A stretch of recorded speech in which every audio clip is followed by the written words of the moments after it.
The story you are about to hear is taken from the biography of Luang Por Parn, Venerable Father Pan, a revered Buddhist monk.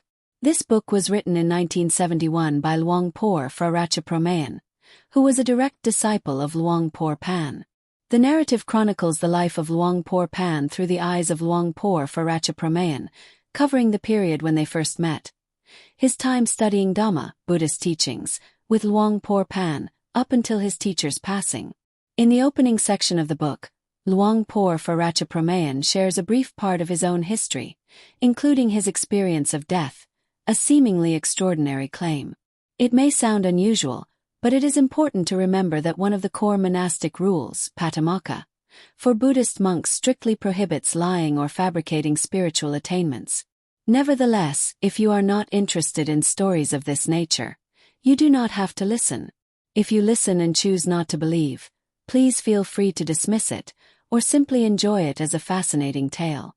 After listening to this segment, if you are interested in reading the complete biography of Luang Por Pan, the full book is available via the link provided in the description below.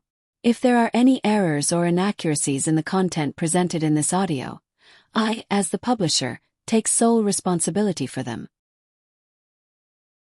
When I die. Today was November 21st, 1971. I felt quite better after my body had seemed to be broken for 4 months. After recovering, I had some free time, so I decided to make myself free from all obligations and debts, construction works, lust and passion, namely, to be free from all ambitions and wait for dying. I would be free from all burdens, so I could die without any concern. The next duty that I would pay my attention and effort to until I die was keeping the peaceful Dhamma, Dhamma, of Lord Buddha with my life. I would suggest my followers with advanced Dhamma, though no one employed me to do this, but I would. If I had other kind of work to do, such as construction, I would do it with less attention. If there was any investor, I would do such work. If I liked such work, I would do it.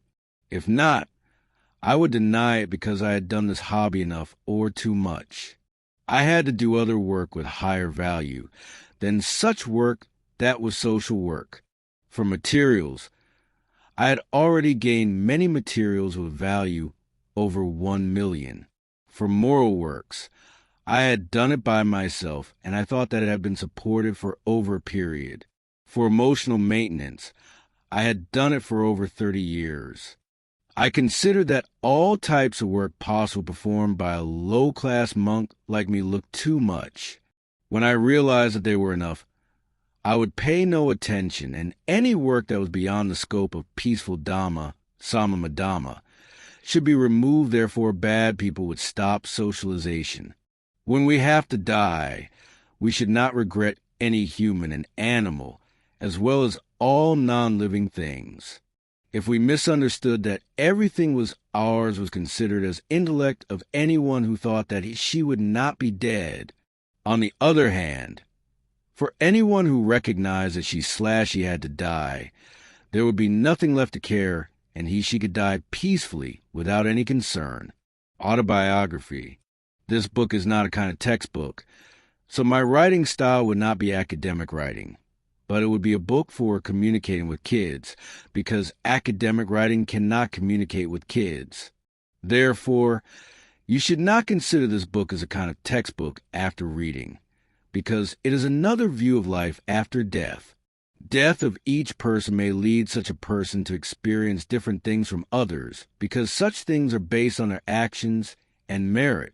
For the 6 heavens of the sense sphere, it is consisted of 6 heavens including the realm of the 4 great kings, the realm of the 33 gods, the realm of the Yama gods, the realm of the satisfied gods, the realm of the gods who rejoice on their own creations, the realm of gods who lord over the creation of others. These heavens are the residences of fly angels and 20 classes of Brahma or lower angel classes, including guardian angels or tree angels or Paya Bhumi 4, planes of loss and woe, consisting of hell, ghost sphere, host of demons, and animal kingdom. Dead persons will be able to experience the plane where they participate in making merit and bad behaviors only, and they would never experience any plane that is unrelated to their behaviors and merit-making. Moreover, each plane in each class has different ways of living happiness and work, except for Nirvana class, that everyone there is the same, namely, when any person reaches Nirvana, there is no longer difference.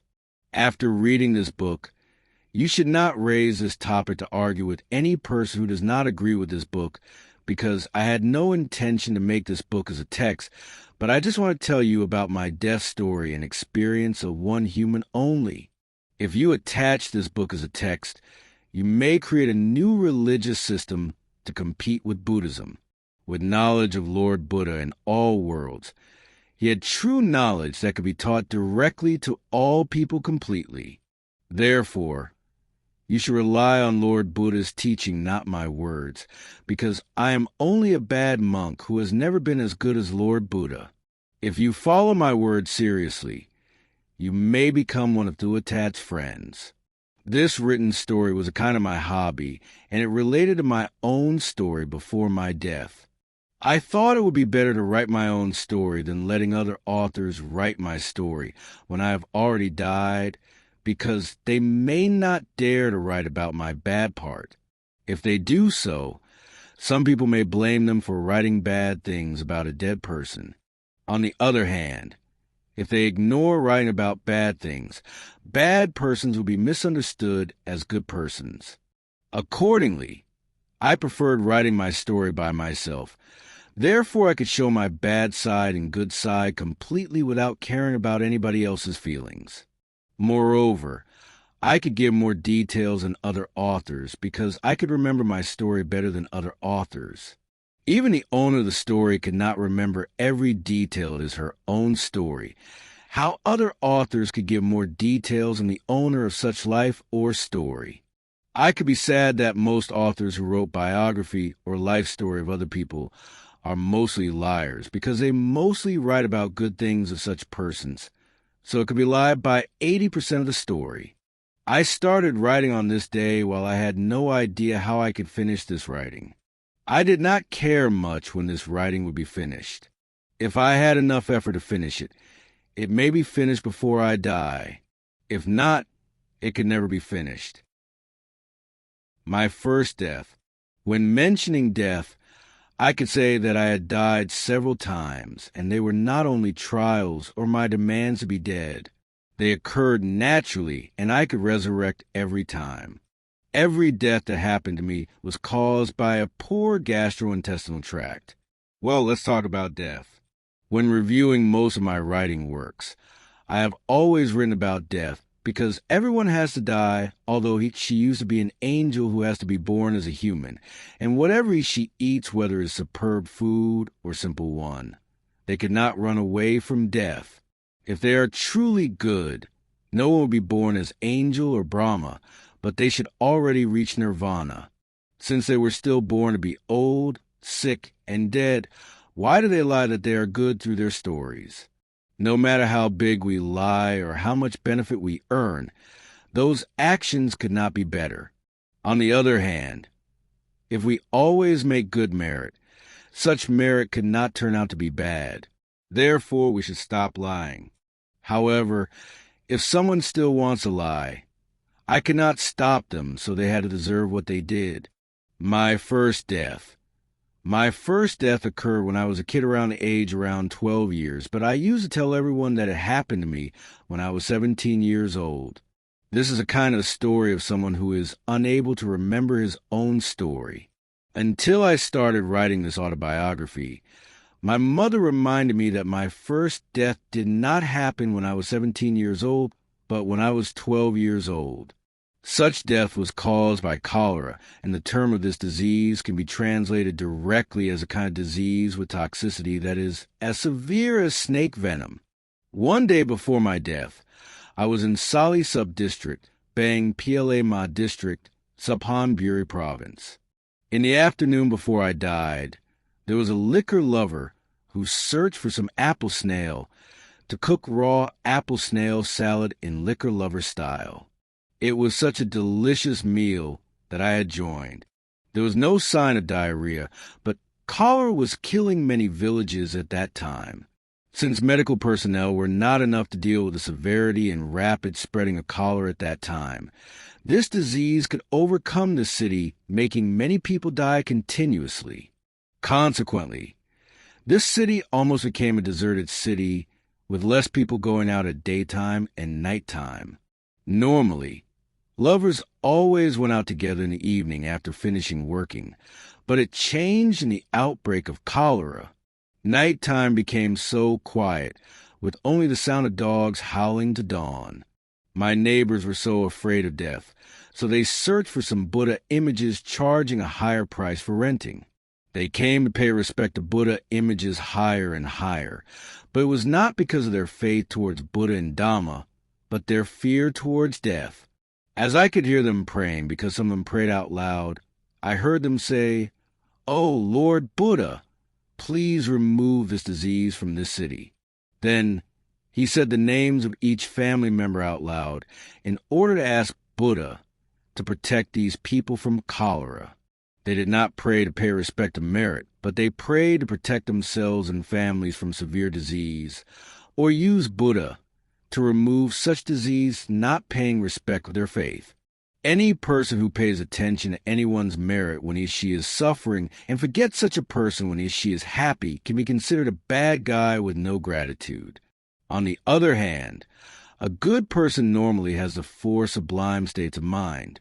This kind of person is considered as the mother/father of people throughout the world that is rarely found, and less than ungrateful persons, because people adhering to the four sublime states of mind are people with high merit that can reach nirvana in this life if they wish, when the death appears. On the next day around 9 a.m., I started to have a stomach ache, and it became diarrhea. Without any noise or fart, that was a sign of cholera.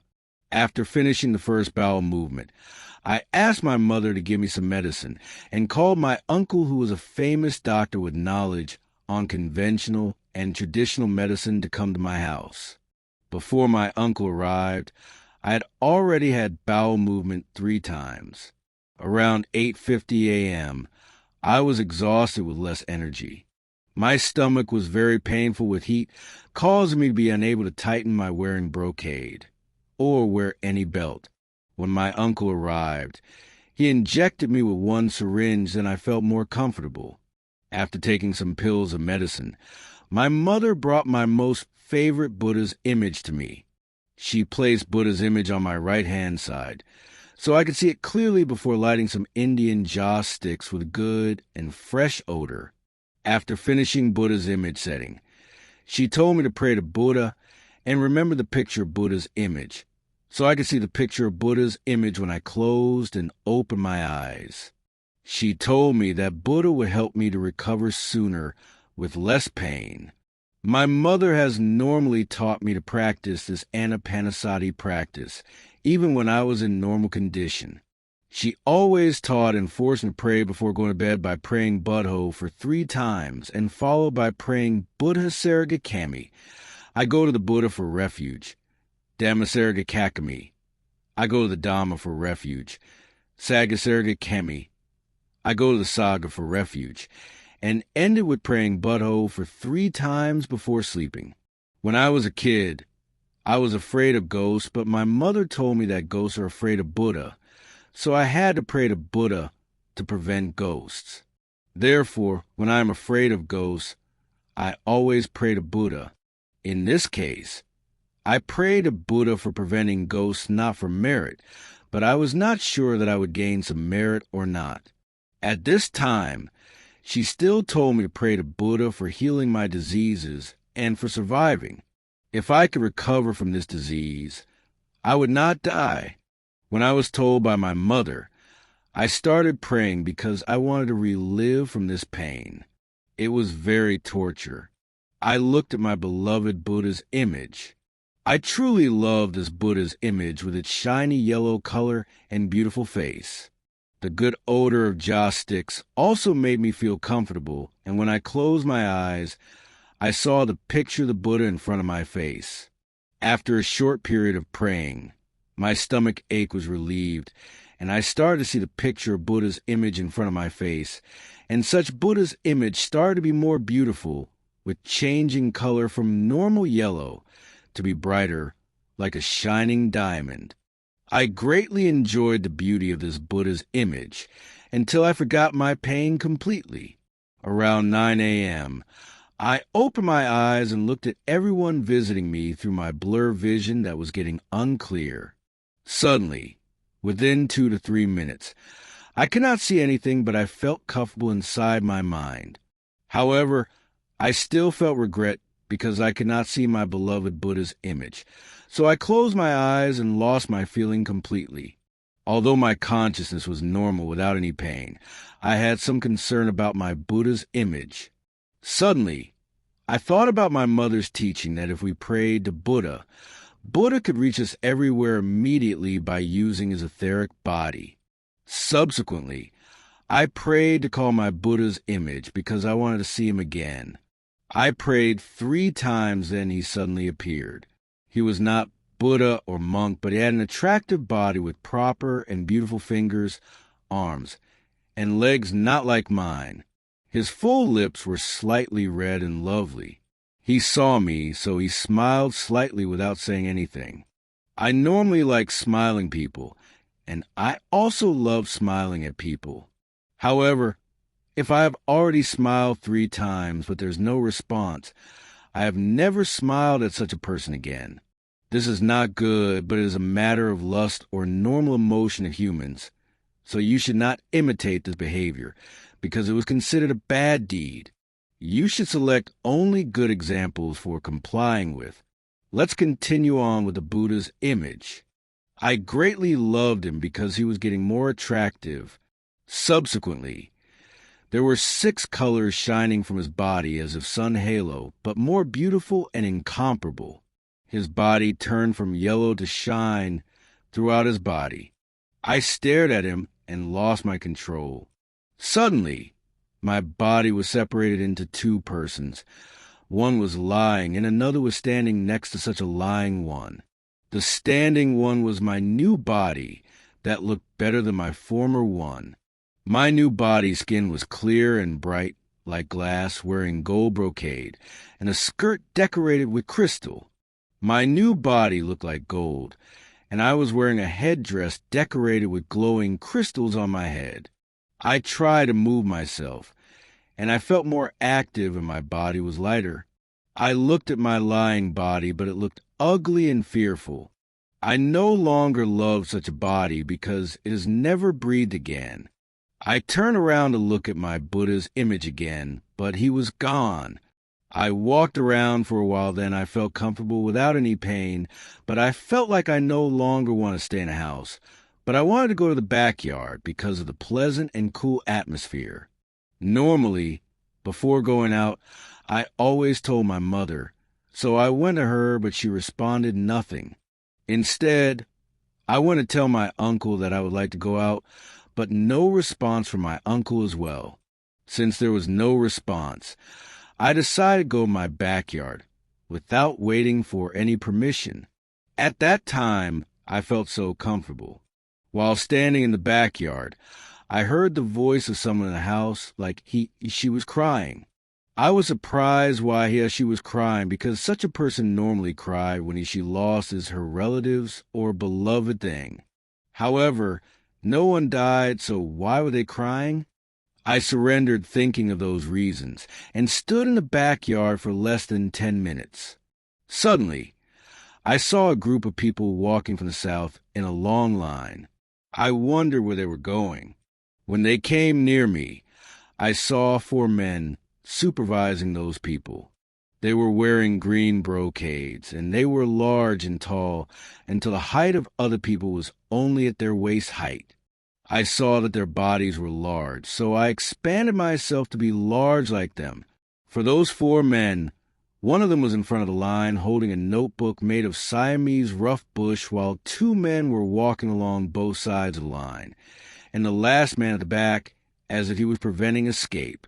When their headman came to me, I greeted him by bringing my hands together in obeisance. I asked him where they were going. He looked at me and opened his notebook. He told me that my name was not written on such a notebook and told me to go back home before my mother felt worried about me. He held my hand, and took me to my house's ladder. Subsequently, he returned to lead his line again. I was surprised and wondered how he did and where he was going. I still wonder what he meant that his name was not found in his notebook, and why he had to force me to do what he wanted. I had to ask him again and gain the truth from him.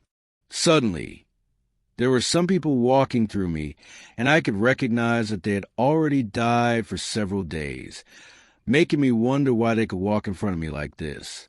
However, I kept asking the other two men at both sides of the line, and the last man at the back of the line, but they also did the same like their headman did with me.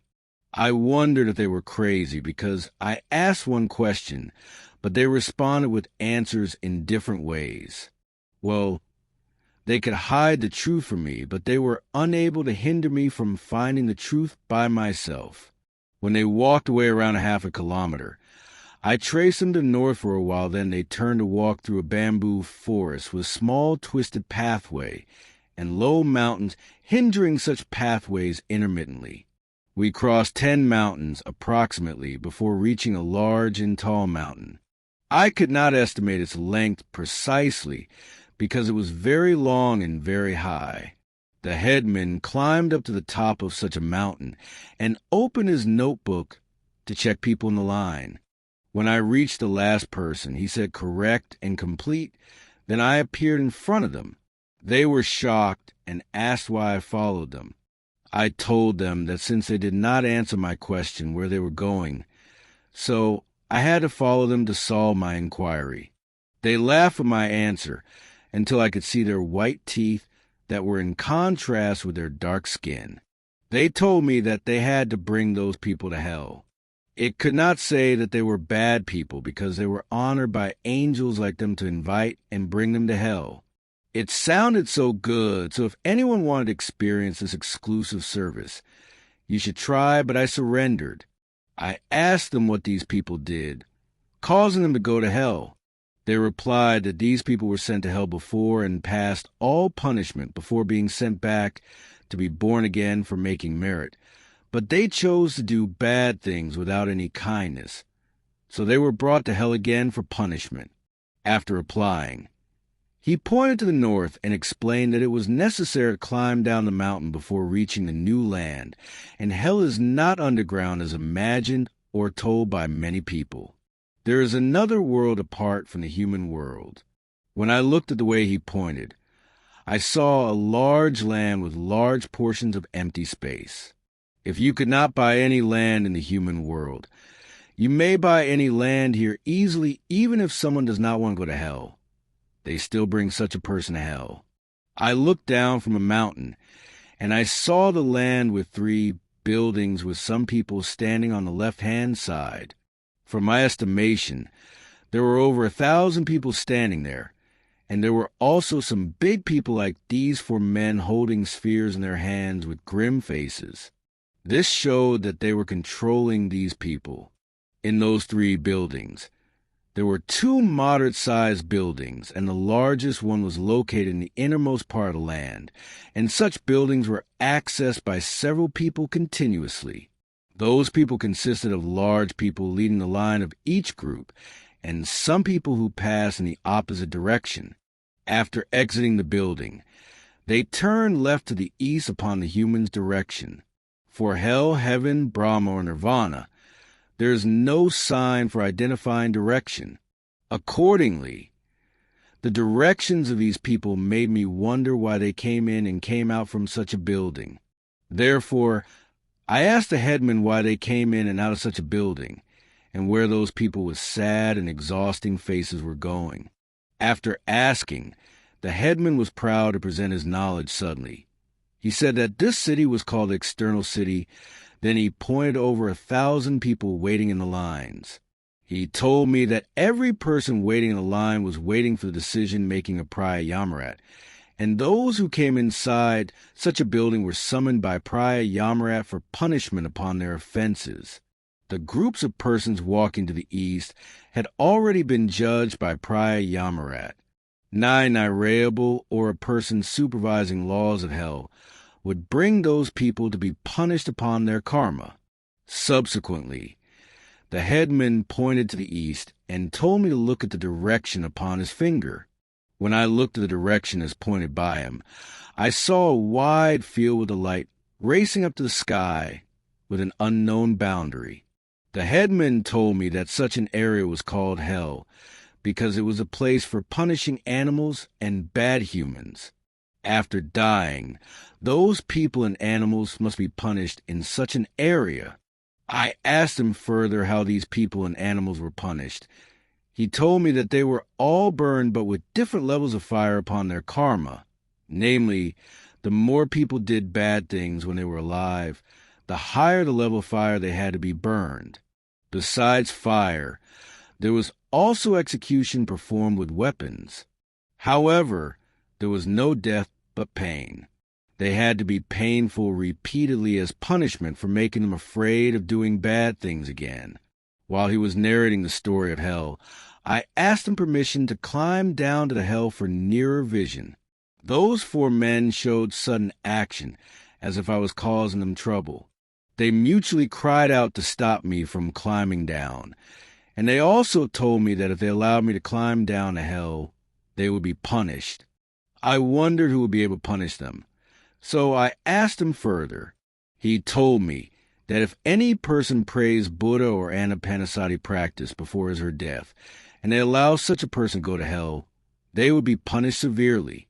Consequently, I told him that since they did not catch me and send me to hell, how they could be punished because it was not their fault. Anyway, he still denied and said that if such a person goes to hell by himself/herself, it would be all right, but it should not involve them. I still want to go, so I started to act like I was getting up. They held their arms together as the wall to hinder me, making me laugh, because I felt that these angels were acting like kids. When I asked the headman that I would like to see such punishment with my eyes, he allowed and asked me which abyss of hell I wanted to see. I asked him how many abysses of hell there were. He replied that there were 8 main abysses of hell, 16 abysses of following hell, and 10 abysses of Yamalokiya hell. I told him that I would like to see one abyss of main hell, so I could perceive how they punish bad people. The headman pointed to one direction and said that the first abyss of main hell was there. When he pointed his finger, the live picture of such an abyss of hell appeared clearly as if I was watching the entrance of such hell. The live picture of this abyss of hell was not very interesting. There were some people lying in the fire sea that was deeper than their height several times. In addition, there were several types of weapon cutting and hurting them. Screams were loud and uproariously throughout the area. Importantly, they were unable to die, although they were stabbed by spears causing several wounds. They were also burned by fire and cut with swords, but they had never died. It made me feel so sorrowful. I watched such a live picture of the first abyss of hell for a proper period until I thought that I could understand better than some philosophers who had never experienced something like this but tried to teach other persons. The headman told me that it was time out because the human world was almost at dawn, so I had to go back to the human world as soon as possible. Anyway, I could not remember the former way I followed them, so the headman asked the last man at the back of line to send me back to human world. Such a man may be upset with me, so he held my 2 legs and swagged me to be on his shoulder. Subsequently, he carried me to climb up and down many mountains. Finally, we arrived at my house, then he inserted his head under my house's gate to send me back to my home and blamed me angrily for following them and causing them trouble. Suddenly, he disappeared, and I was conscious physically when he inserted his head under my house's gate. I opened my eyes and saw many people in my house. I strongly felt thirsty, so I turned my head and saw a man in his 30s sitting near me. Therefore, I asked him to bring me some water. He seemed to hear me unclearly, so he bent down to make his ear near my lips. Then I asked for some water again. Suddenly, he jumped across my body and cried loudly that he was scared by a ghost. Well, my reader, he had sat beside me for a long period, but he had never been scared. When I resurrected, he was suddenly afraid of me and claimed that I was a ghost. Human affairs are complex and unexpected. When everyone heard the scream of such an awkward man, then everyone understood that I had already resurrected. After a short period of my death, there was a moral monk with ecstatic meditation, who was also my uncle, prohibited everyone from doing anything with my body, because he told everyone that I would resurrect soon. This was the reason why many people were at my house. They wanted to witness my resurrection, as well as such an awkward man. Such a monk or my uncle ordered someone to bring some water to me. During such a period, rainwater was considered as the cleanest water, and they brought me a large bowl of rainwater. I drank such water completely. Then I got up and started to talk with other people just like other resurrected people. Surprisingly, there were no symptoms that tortured me before my death anymore. My mother told me that she learned such praying from Luang Por Pan. During such a day, my mother had to give a lecture on praying exhaustively. On the following day, many people who were afraid of death came to my house to learn this prayer. I had no idea how much they gained from such learning, and it should be up to their personal abilities. For me, I was not allowed to go to hell after praying this. After resurrection, I had more familiarity and confidence in Buddha's virtues. Every day, I wanted to see such a Buddha's image. It was so amazing that I could see such a Buddha's image whenever I wanted. For me, going to hell was not a big deal, and I thought that I could visit hell at any time I wanted because I knew how to do meditation. If I wanted to visit hell, I had to do meditation. Then I could see Buddha's image and another me. Subsequently, I could visit hell.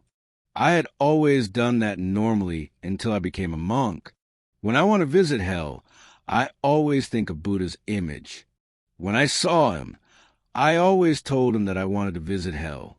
When he smiled, I always appeared in hell without any specific ceremony.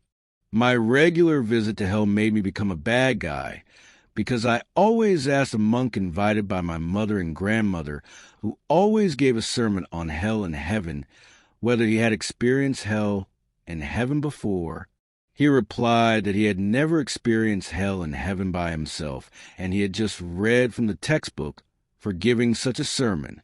When I told him about what I had experienced, he said that I was lying.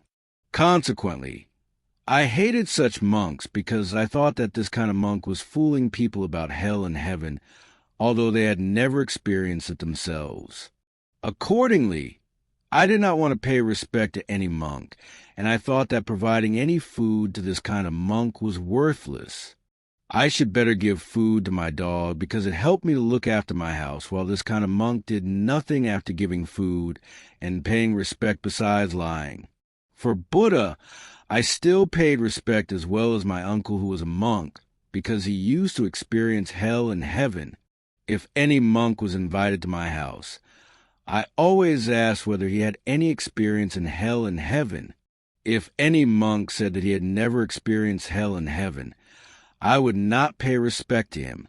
Subsequently, when I met my opponent or Luang Por Pan of Wat Bang Nam Ko in Sena District, from Nakhon Siata Province, I could pay respect to this monk sincerely because he could confirm all things related to hell, heave, and nirvana, since he had experienced hell, heaven, and nirvana by himself.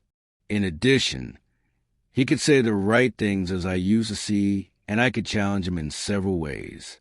If I would like to learn about heaven, Brahma, or nirvana, he said that he had everything that could be taught to me.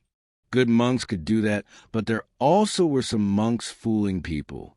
I was a bad guy who blamed those monks, so you should not imitate this behavior of mine.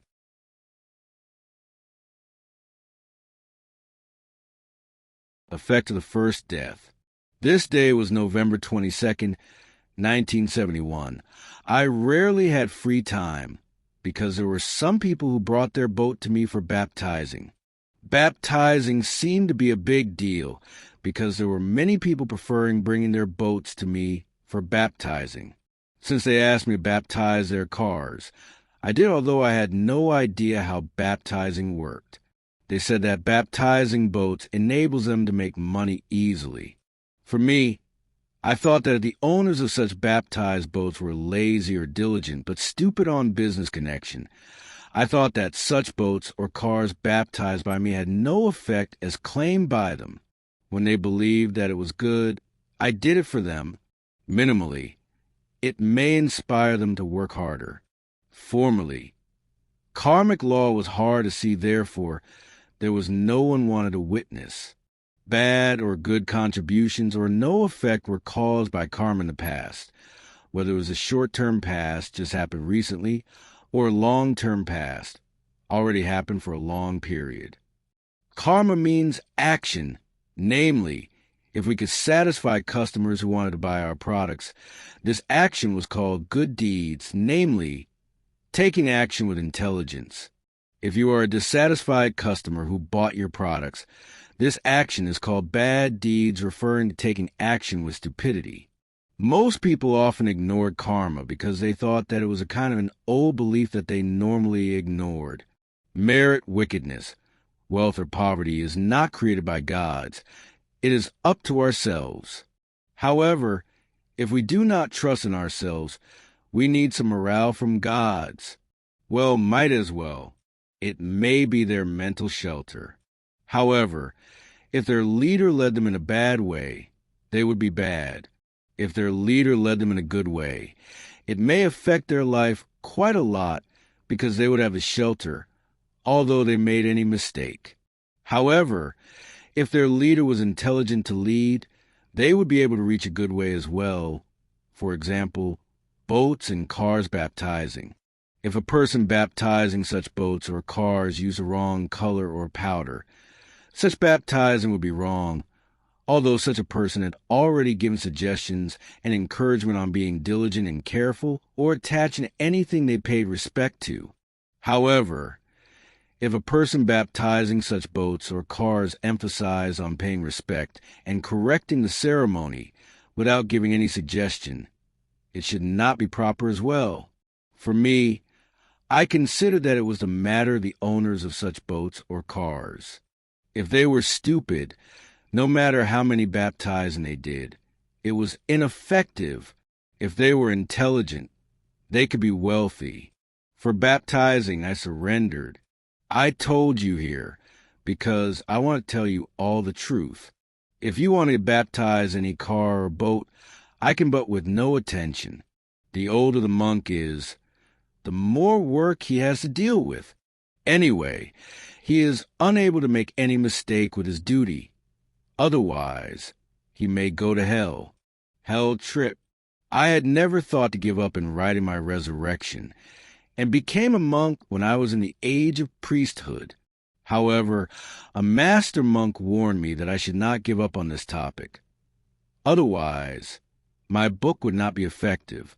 We were not telling a story, but we were telling the truth.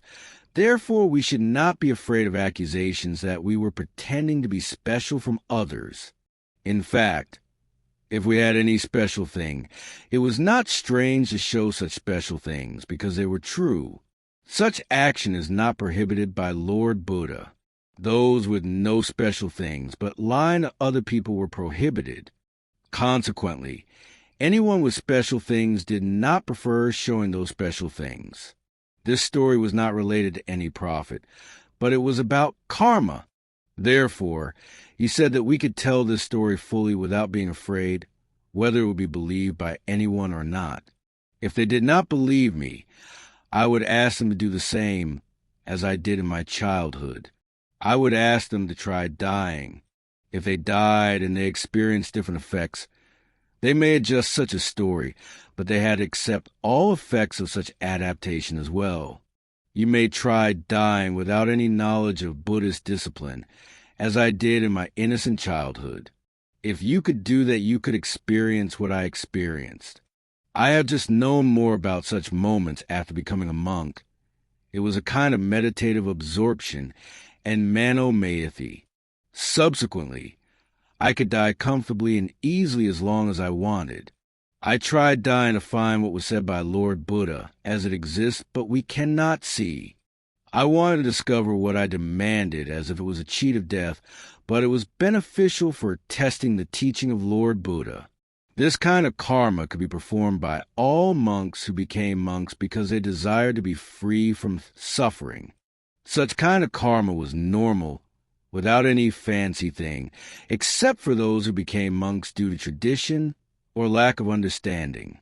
This was because there was a rule for becoming a monk specifying that Buddhist monks should practice morality, meditation, and concentration completely. After completing these practices, even an innocent boy like me could do that. Monks who were philosophers should be able to do that too unless they were denied due to delayed effectiveness. If they desire to focus on becoming arahant, worthy one, with dry vision, Sakavipasego, it would be their burden to omit this kind of relationship. There has never been written in any history before that anything done by any child could not be done by any adult. After resurrection, I preferred preserving my emotion. While I was going to die at this time, the Master asked me to tell about my resurrection. Therefore, I had to. However, such resurrection was only the practice conducted by a 12-year-old boy, and I have kept such practice until the day I became a monk. I love such emotions, and I like traveling. I love the Buddha's image with its beautiful figure and glowing radius. I wanted to see him every day. If I had some spare time, I could see him for several hours. He was such a kind monk. He always appeared before me immediately when I thought of him. When he came to meet me, he smiled beautifully. His figure was beautiful with a gorgeous radius. If I wanted to see his skin as diamond, I just thought of him with glowing skin like diamond. He would turn to be diamond immediately. He was very kind, and I also love him so much. Every day, if I was blamed by any person causing me upset, I would find a place that was free from people in order to call them to meet me. I called him by paying respect and homage to the sky and praying for Anapanasati practice 3 times. Suddenly, he appeared to meet me immediately and smiled at me. When I saw him smiling, I was free from such unhappiness. If I wanted to visit hell, I just told him that I wanted to travel to hell. After telling him, he said nothing but smiled. When he smiled, I could arrive where I followed those 4 men immediately. I had no idea how I could get there as well, but I guess that his smiling was the signal for sending me to travel to hell. I could travel to hell at any time that was uncertain, whether it was day or night, whether I was eating alone or mowing the garden of my grandmother, located at Bangpramad Sub-District in Talinkan District, Thonburi Province, when I stayed with her. If I wanted to travel to hell, I just stopped what I was doing and prayed for Anapanasati practice for 3 times, then he came to meet me. I told him that I wanted to travel to hell. He smiled. Suddenly, I appeared to sit where I used to sit, and I could see any abyss of hell as demanded as if I were truly in such hell. However, I had never asked him to bring me to heaven or Fromlock, because I had no knowledge about that. I used to travel to hell. I always traveled to hell. However, there are always new people visiting hell every day. In the next chapter, I will mention a good man who was called a philosopher for teaching people on hell and heaven, and a good man who blamed that I lied about hell. He was a senior monk who was called then Chaukun. When he died, I waited for him at the entrance of hell, and I met him there. He was accepted to hell because he had such a huge luck. Actually, his karma sent him to hell. What kind of karma he had, we will find out in the next chapter. Great monk goes to hell. After I resurrected less than 1 year ago, a monk whom my mother and grandmother preferred for inviting him to give a sermon visited my grandmother's house, and he also blamed that I was almost crazy because I liked telling my grandmother about hell every day. My grandmother loved listening to the story of hell because she wanted to know what those people did before they were brought to hell. Consequently, I had to travel to hell daily. When I traveled to hell, I could not go to other places besides the top of the mountain that told me to be there. Actually, I had the right to go there, but I was so young and did not understand Dhamma. I also complied with the orders of my grandmother and my mother strictly, or even my teachers at school. I did not dare to violate the order of those 4 men. However, I still caused them some trouble because if I had any inquiry, I always thought of them. Suddenly, he had to meet me immediately and answer my questions thoroughly. Subsequently, I heard that then Chalkun, whom my grandmother worshipped and whom I had never paid any respect to or given any offering, because I hated him due to his accusation against me, as if I lied about hell traveling, was dead. He said that he had been in priesthood for over 30 years, but he had never experienced any hell.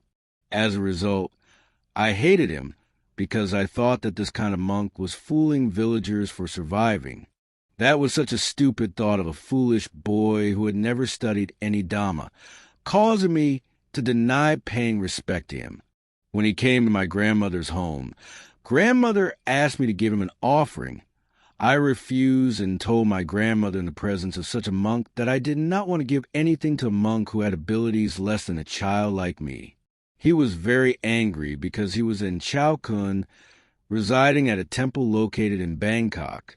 He was a senior monk with a high rank, but he could not do anything against me because I was not his follower. However, my grandmother did not dare to offend me. After perceiving that he was dead, my grandmother went to pay respect to his body without persuading me because she knew that I hated him very much. When she wanted to pay her respect to then Chalkun's body, I was free because there was no assignment on that day. I sat leisurely at the terrace. My grandmother's house was located near a canal with a nipa palm growing at the end of the bridge.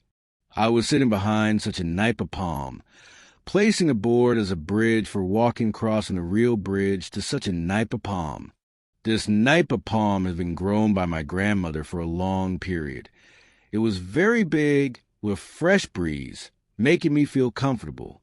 Suddenly, I thought about where then Chalkun would go after his death. Therefore, I thought that I should ask the headman. Immediately, I thought about such a beautiful Buddha's image and prayed for anapanasati practice 3 times. Suddenly, he appeared before me and smiled at me. I informed him that I would like to travel to hell. He smiled again, and I appeared at the top of the mountain where I used to go. Subsequently, I thought about the headman. He suddenly came to meet me and asked why I wanted to meet him. I told him that I heard that there was a monk who was just dead, and the name of such monk was... Why did I have to tell the name of such a monk to other people? Anyway, I told the name of such a monk to the headman. Then he told me that such monk had already been judged and sent to hell. I asked him again why monks can go to hell. He replied to me that monks always go to hell because those monks fail to behave themselves as monks after becoming a priest. I asked him further why a monk who was able to give a sermon on heaven and hell also went to hell. He replied that such monk was good at teaching other people, but he failed to comply with such teaching himself. He told everyone to make merit, but they did not. All of these monks would be sent to hell with severe punishment. I would like to see then Chalkun, so I told the headman. He allowed and performed incantation. After raising his hand, the live image of hell appeared before me. When I saw then Chalkun, I could recognize him. The image of then Chalkun appeared before me was as follows. He was standing while stretching his arms with spears held from the steel ceiling above, stabbing his hands down to the floor. Other spears were stabbing his body from the front, the back, both sides, and his head, while the end of those spears and their handles were attached with the wall. I would not ascribe much about spears, but they all stabbed on him until he could not move. I asked the headman what offense he did, caused him to be stabbed by spears and burned by the hottest fire of all time. The headman said that he would not tell, but he would let then Chalkun answer such a question by himself. Subsequently, the headman asked then Chalkun to climb up the mountain. When then Chalkun was called by the headman, all bondages were freed while fire was put out. Then Chalkun walked up to meet me. When he met me, he apologized, but the headman said that such an apology was useless because the offense of insulting a person with meditative absorption was already judged. I asked the headman who the person with meditative absorption was, and he told me that such person was me. Actually, I did not understand this word. Instead, I thought that he called me with that word because I place a bore with a house's terrace, or charnantai. Therefore, they call me a person with cham or meditative absorption. However, I did not ask about this inquiry with the headman. The headman told then Chalkun to tell me what he did until he was sent to hell. Then Chalkun explained as follows. He ignored preserving all precepts purely in meditation when becoming a monk, making himself away from the meaning of being a monk, because monk is one of threefold refuge. He behaved himself improperly, therefore it was considered an offense to fool other people as a monk and take some advantages from them. He had already studied on Frapariyatitam, but failed to comply with such Dhamma. Instead, I taught such knowledge to other people to gain some money and property from them, without donating such assets or money to support public benefit or religion. I spent such money to buy some lands and gold, as well as provide some loans that were the actions of a layman. These actions were prohibited from being a monk, but he violated them. When he had a large amount of assets and property, he started to be ambitious and gained title. After gaining the title, I was addicted to the title and thought that I was more special than other people, even a person with meditative absorption. When he mentioned a person with meditative absorption, he pointed at me. He said that he dared to insult a person with meditative absorption that was considered as destroying Buddhism directly, as a monk with high rank holding the position of Hierophant. At that time, there were only a small quantity of Hierophants, therefore any monk who became provost or then Chalkun would have such high dignity. It was hard to find any then Chalkun during that time, as finding some poison ivy was dangerous because they demanded special treatment, as if they were royal family members, but not. When he became a monk with high rank, he had such a great power and large quantity of followers. If anyone wanted to have any rank or position, such a person had to pay him upon difficulty of such rank. When anyone wanted to invite him to give a sermon, such a person had to pay him a large amount of money. Finally, he became a new millionaire with a large amount of debtors. Accordingly, he had to go to hell and experience with big torture because he used to be a big monk who fooled a big amount of people until he became a big millionaire. So he had to go to big hell to match with his big popularity. I asked him how much money and assets he had at that time to confirm his big status.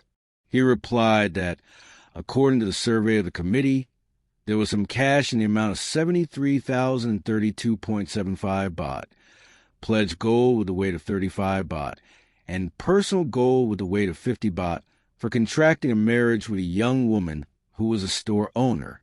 Other assets that were unable to be inspected by the committee due to no evidence were loans provided to some villagers in the amount over 40,000 baht.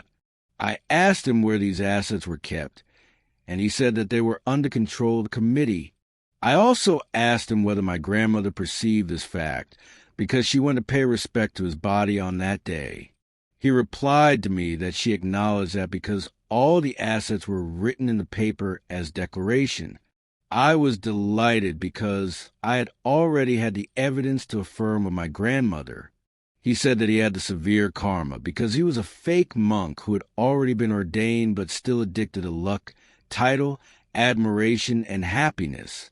There were some monks who performed good practice and held pure precepts with determined meditation, and paid respect to him, but he looked down on those monks because he thought that he was greater than those monks.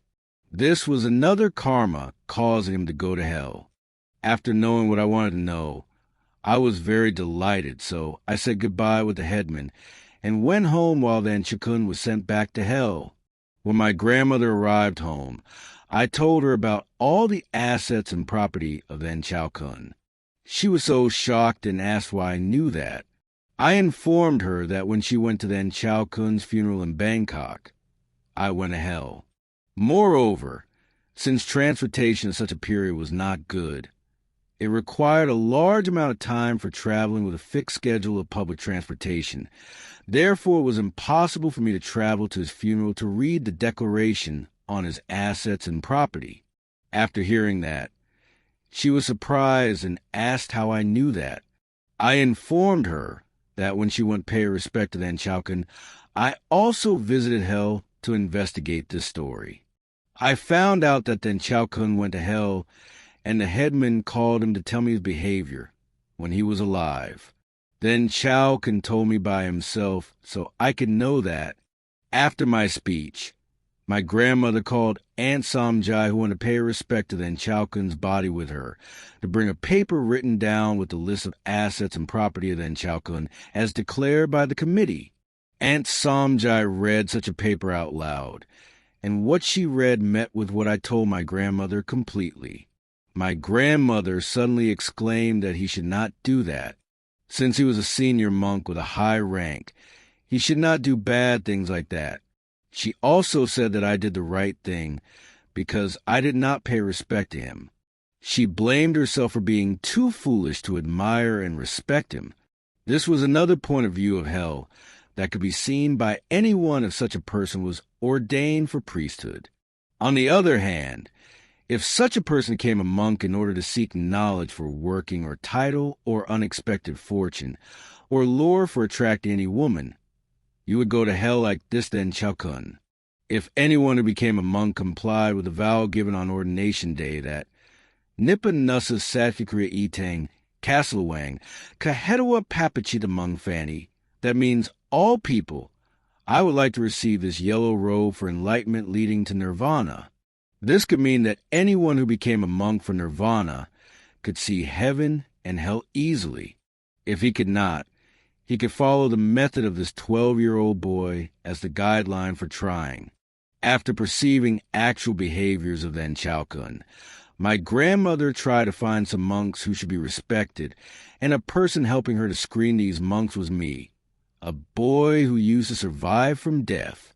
When she consulted me for finding the monks for giving sermon, I had to meet the headman in hell, and he suggested me as follows.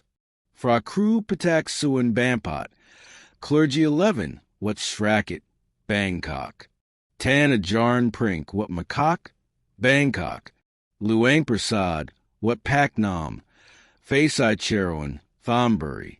Luangpor Pan, what Bangnam Ko, Senate District, Fra Nakhon Si Ayutthaya. Luangpor Pan, what Fickle, Bangbal District, Fra Nakhon Si Ayutthaya. Luangpor Soon, what Bang PLA More, Bangbal District, Fra Nakhon Si Ayutthaya. Luangpor Nong, what Klong Madden, Song Phai Nong District, Safamburi. Luangpor Nyam, what Noi, Bang Plama District, Safamburi. He also told me that there were more good monks than he told me, and some of them were also noble monks or even bodhisattvas. He also said that making merit was more efficient than investment. My grandmother used to know Luangpor Pan before. When she found that Luangpor Pan was also listed in the list of good monks, so he had never admired or paid any respect to other monks besides Luang Por Pan, namely, she always adhered to Luang Por Pan teaching. Until she was dying, she still prayed for anapanasati practice.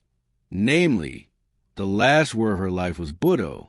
Before her death, I asked her what she saw, and she replied that she saw a Buddha's image. I asked if Buddha's image was beautiful. She replied that Buddha's image was very beautiful and was getting beautiful gradually. She smiled while she was praying the word Buddho. She told me that, like, your smiling Luangpur is coming to meet me. Then I told her that she would be able to tell such a monk where she would like to go because he could take her all places wherever she wanted. She replied that she did not want to be reborn because she was bored with birth and living. I asked her how he responded to her request, and my grandmother said that he smiled and told her that he would take her to the place where there was no birth, therefore she would be very comfortable there. My grandmother asked me to light 5 joss sticks and a candle for her, and brought her 5 lotuses because she wanted to pay respect to Fra Kulamani.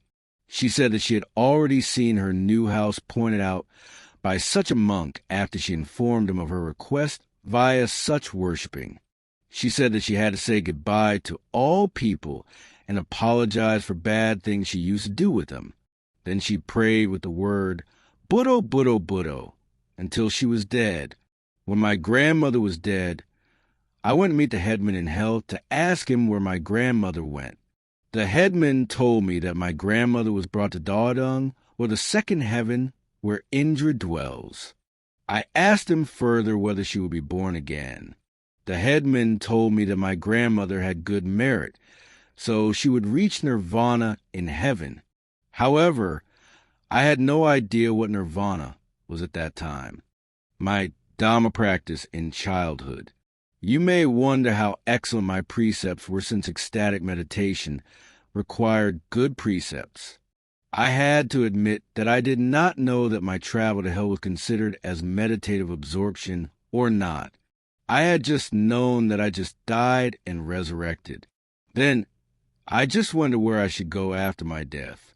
What I have done until the ordination day was to abstain from taking the life of living beings. I could remember that I had killed some fish, not over 6 fish, because I was forced by some adults.